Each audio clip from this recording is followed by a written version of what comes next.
Story 1. 14 years of conservative rule have severely damaged the country. Public services have been underfunded and neglected.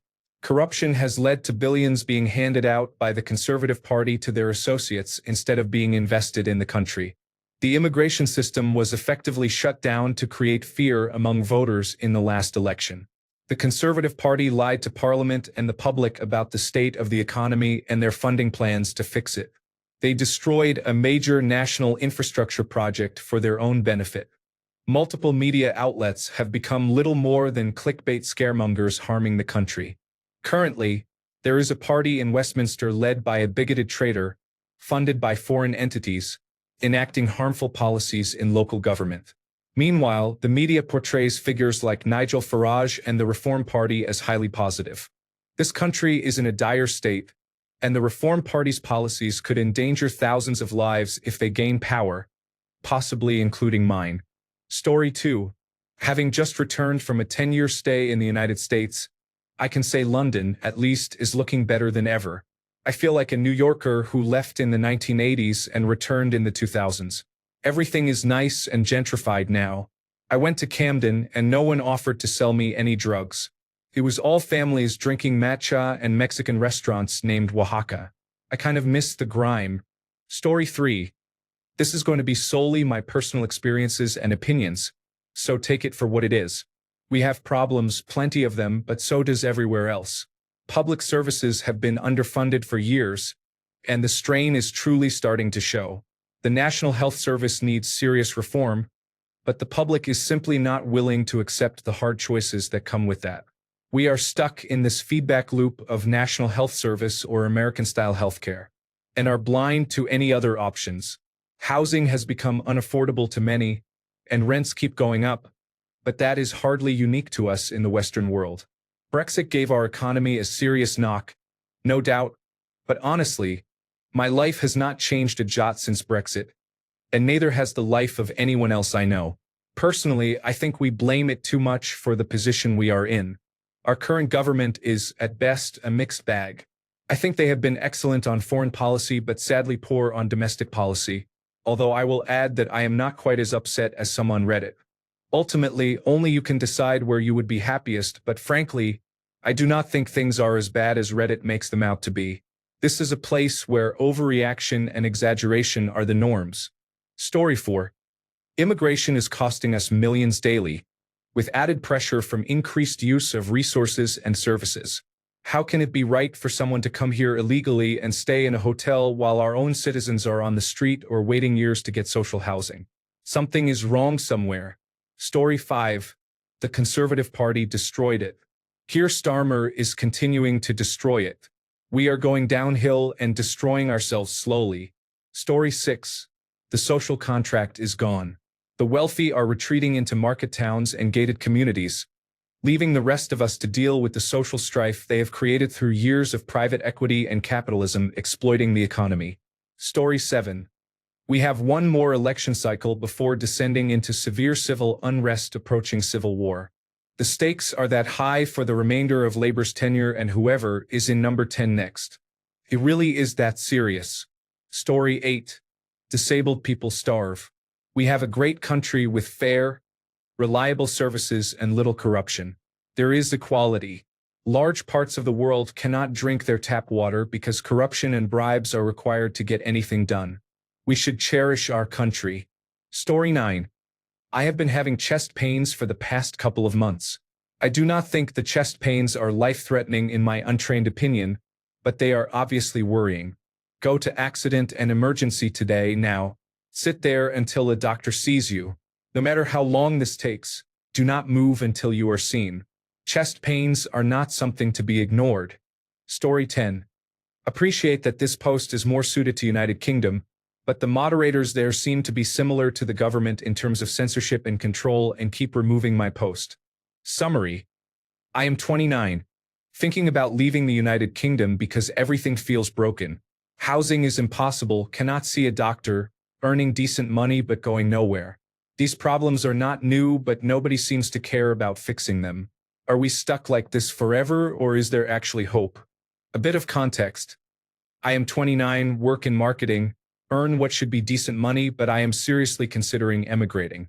Not because I hate Britain or anything dramatic like that, but because I am starting to wonder if there is any point staying somewhere that feels like it is falling apart. And yes, I know everyone blames Brexit or COVID-19 for everything, but most of this stuff was already broken years ago. I remember my mum struggling to get general practitioner appointments back in 2012. House prices were already mad when I graduated university. We just keep using whatever the latest crisis is as an excuse instead of admitting we have been ignoring problems for ages. So what is actually making me think about leaving? Well, housing for starters. I have been saving for a deposit for 6 years now.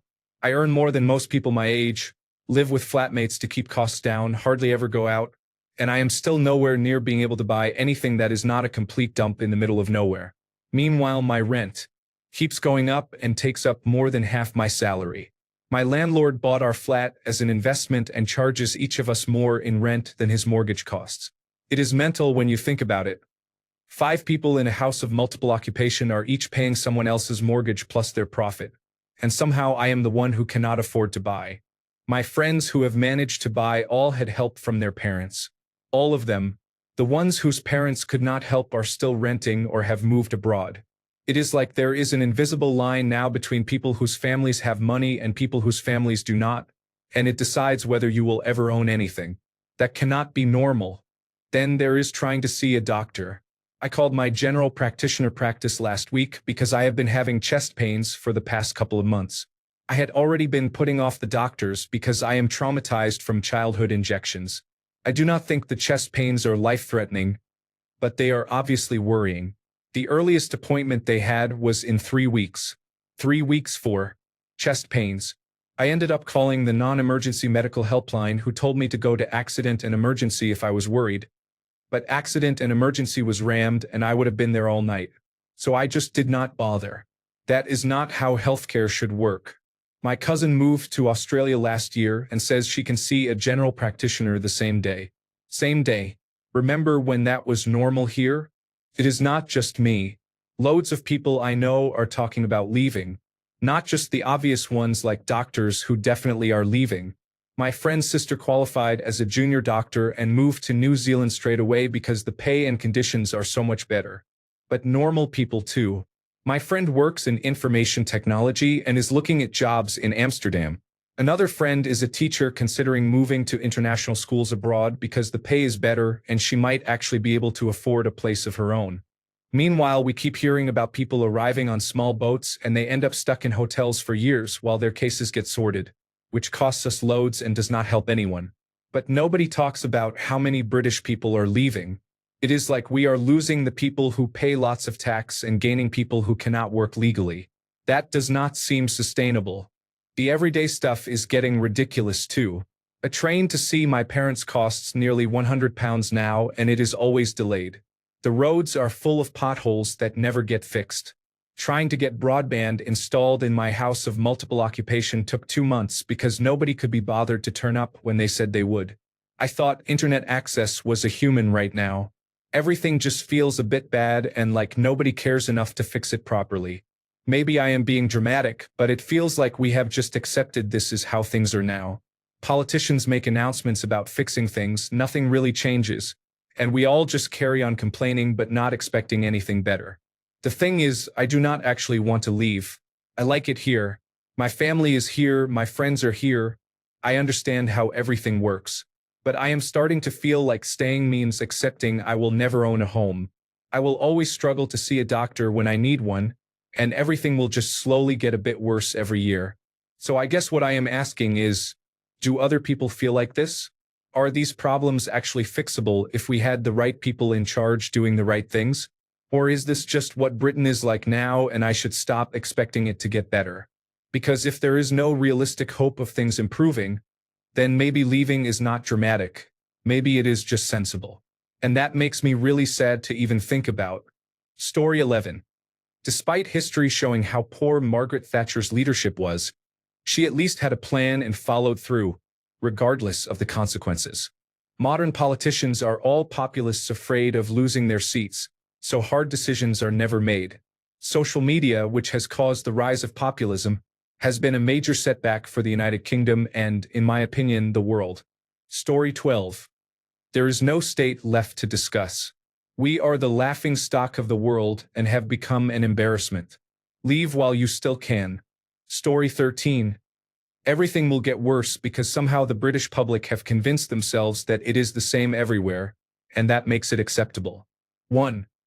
It is certainly not the same everywhere. 2. Even if it was, it does not mean you should accept it. Story 14. So sadly diminished by shallow American anti-culture, political correctness, corporate asset strippers, and gross overpopulation, among other things. I am still truly proud to have been born in Britain as it existed at the time of my birth. It is painful to accept the way it is post-Blair. Tony Blair was the real instigator of the current chaos, not the Conservative Party, though they were quite satisfied with continuing the project. Story 15. I have the ability to obtain citizenship through my mother's side but decided against it. I do not want to live there. It is a poorly run country with no prospects. Story 16. We are slowly heading in the same direction as the United States, and far-right propaganda and Russian bots will boost the appeal of the bigoted clown Farage to win the next election by appealing to low-intelligence voters through the use of aggressive anti-immigration policies. Our country will become a corporate dystopian hellscape that will make the Conservative Party's time in power look like a trip to Disneyland. Story 17. Not as bad as these constant posts trying to sow division would suggest. The crux is that we have a right-wing-owned media and a historically left-wing government. The narrative is heavily skewed to exaggerate issues like immigration and social division. For example, an inland, mainly white, small-town voting in reform councillors to stop immigration by sea. What boats are you referring to? There are about 5 non-white families in the entire town. The adversarial agitators on social media are effectively dumbing down and influencing the lowest common denominator. Story 18. It is a lot better than many dishonest newspapers in the media would have you believe, especially the foreign-owned media, which somehow keeps promoting the ignorant and foolish opinions of Americans who have never left their home state. Story 19. An intriguing idea, but a British state should only be recognized at the end of the peace process, not at the beginning. Otherwise, we would be rewarding colonialism. Story 20. Best country in the world, mate. National Health Service is the envy of the world, proper decent health care, and it's free. Best food, best breakfast and roast. Oasis is the best band in the world. Proper honest salaries, none of that American nonsense with people posting ridiculous salaries over there. I want no part of it. No American rubbish like drive-thrus and late-night opening hours. Story 21. I think we are beyond healing. My last effort is to support Jeremy Corbyn's new party. It is ironic, considering I spent many years disliking him in the 2010s. If the country cannot be taken away from the 3 conservative parties, then I will do whatever I can to leave before this country destroys me. Story 22. Things have been worsening since Brexit occurred. As another commenter said, the Conservative Party damaged everything because all they care about is lining their own pockets. The Labour Party has a lot of Conservative Party damage to fix. Unfortunately, they decided to push this ineffective internet censorship bill instead. Story 23. I find it hilarious how people still vote hoping things will change, yet every political party is the same with a different appearance, funded by the elite they do not want to tax because they are their biggest donors. Story 24. I want to go, but it feels like there is nowhere better where I can also work. I am in a specific allied healthcare job where I can work in places like Canada, the United States, Australia, New Zealand, and others, but it feels like everywhere else is struggling. My partner and I are 30 years old, earning $90,000 together, and both living with his mother while we save for a house. The area we are in is terrible, expensive, and unaffordable. There is nothing in the town, and nothing happening. Combined with the government and the Conservative Party mistreating us for years, as well as older generations pulling the ladder up behind them, there are almost no prospects here. Story 25. 3 decent petitions were put up, 1 to repeal a poorly written act, 1 to list hedgehogs as an endangered species, and 1 to stop taxing pension funds. Boilerplate non-responses to all 3. Labor needs to listen or their majority will disappear in the next election. Story 26. We are in a very difficult situation, and people are turning to the worst possible political option just to have something different from the two unfavorable choices we have had until now. Story 27. 2008. Financial crisis hits. The banks collapsed under the weight of their own creative accounting, and politicians learned that deregulating the financial sector is like giving your dog the car keys and hoping for the best. Suddenly, millions realized their pensions and property values became theoretical. 2010s. Austerity and Great British Bake Off. The government tightened the purse strings so hard the National Health Service could produce diamonds from a lump of coal. Public libraries vanished faster than Boris Johnson at a press conference. But at least we had Bake Off, a reminder that we can feel joy as long as it involves sponge cakes and passive-aggressive judging. 2020.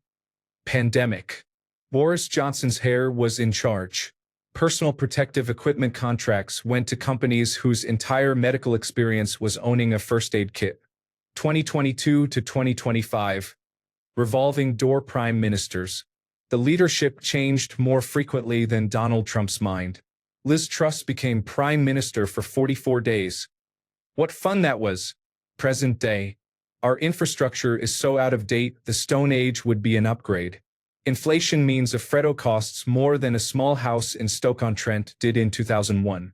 Meanwhile, everything is blamed on woke culture, which, as far as anyone can tell, means anything that makes people mildly uncomfortable.